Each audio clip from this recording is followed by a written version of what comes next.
Hello, my name is Colin Knight. I am an employee with the Bergen County Department of Parks, Division of Cultural and Historic Affairs, and I am the Bergen 250 liaison, celebrating the 250th anniversary of the founding of our nation. Hello, everyone. I am Bergen County Commissioner Mary Amoroso, and I'm pleased to join you for this special presentation. Today, as you enjoy some tea and cookies together, we are taking a short journey back to one of the most memorable acts of protest in American history, the Boston Tea Party. On this day, 252 years ago, the colonies stood on the edge of historic change. Voices were rising, ideas were spreading, and the path toward independence was beginning to take shape. Let's take ourselves back to the night of December 16, 1773, Boston Harbor. A stealthy band of about 100 to 150 men, disguised as Mohawk warriors, moved quietly along the wharves towards 3 British ships. Thousands of Bostonians look on. The ship holds tea, 92,000 pounds of it in 340 chests, worth roughly $1.7 million today. One ship has been stuck in the harbor at anchor since November 28, unable to unload its cargo and unable to leave. Under the Tea Act, tea must be unloaded within 20 days or it becomes subject to seizure and forced taxation. Colonists want the ships sent back to England with the tea still on board. To them, the Tea Act is not just about tea. It represents growing British control. The act gives the East India Company a government-backed monopoly, undercuts local merchants and smugglers, and says tea can only be sold through hand-picked tea agents. To many colonists, this is one more example of British taxing them without their consent. Their rallying cry becomes, "No taxation without representation." Leading the resistance is the Sons of Liberty, Sam Adams, John Hancock, Paul Revere, men who have spent years pushing back against British taxes and authority. By late November and early December, tension in Boston reaches a breaking point. Crowds pack meetings at Faneuil Hall and the Old South Meeting House, demanding that the tea be sent back. But Governor Hutchinson refuses. He insists the tea must be unloaded and the tax must be paid. More ships arrive, more tea, more anger, and the deadline is closing in.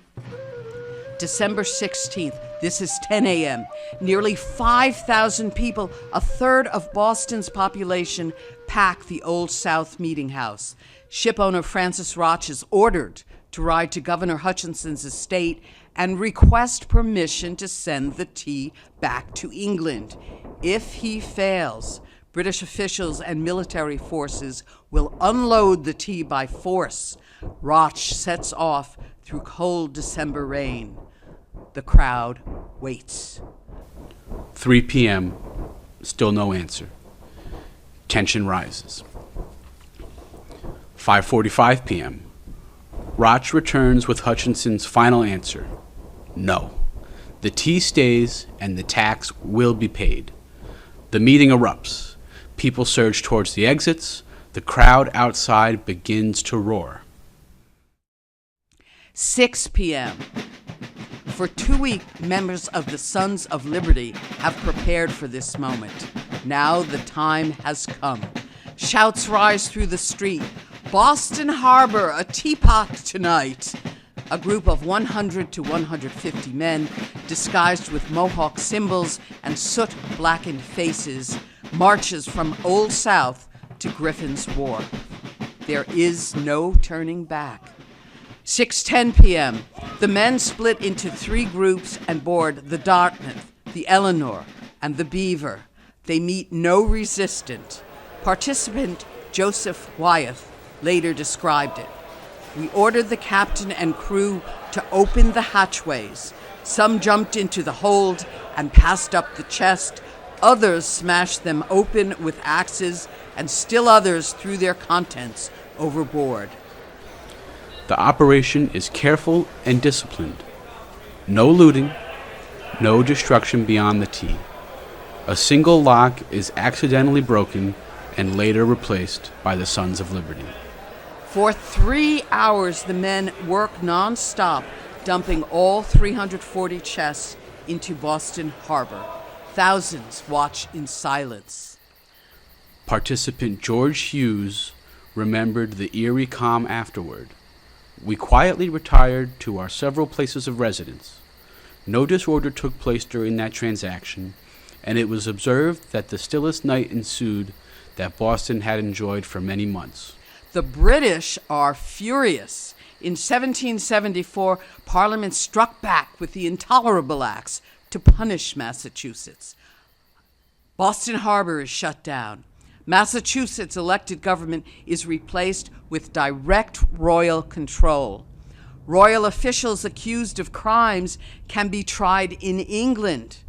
Colonists are required to house British troops in private homes. Instead of isolating Massachusetts, the acts unite the colonies. And in September 1774, delegates from 12 colonies meet in Philadelphia for the First Continental Congress to plan a unified resistance. The Boston Tea Party lit the fuse of the American Revolution and set the colonies on a path to becoming the United States of America. The Bergen 250 initiative aims to commemorate the 250th anniversary of the American Revolution through Bergen County's diverse lens of people, places, and culture. The Bergen 250 initiative is spearheaded by the Division of Cultural and Historic Affairs, located within the Bergen County Department of Parks.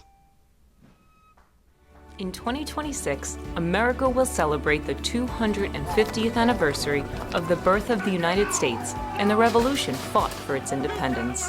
Here in Bergen County, we are honoring the sacrifices made not only by our forefathers, but all Americans for the preservation of our great country. Join us for Bergen 250. Bergen County, New Jersey's revolutionary history began in Fort Lee, with George Washington and his army's retreat across the Jerseys in November 1776.